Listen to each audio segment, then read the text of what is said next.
When basic troubleshooting fails, the issue likely lies within the circuit board.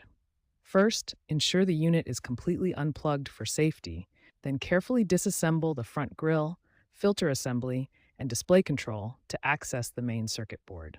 Once you have access to the circuit board, begin with a thorough visual inspection.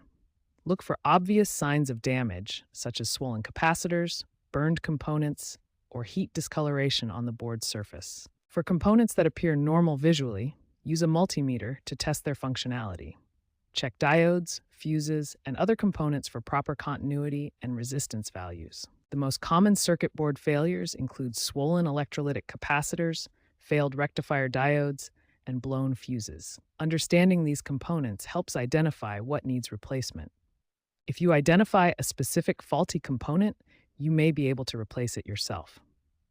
Online resources and tutorial videos can guide you through component-level repairs. However, ensure you have the proper tools and replacement parts before attempting repairs.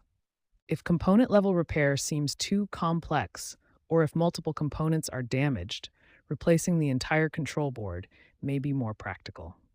When circuit board issues persist, or if you're uncomfortable with electronic repairs, contact an authorized LG service center for professional diagnosis and repair.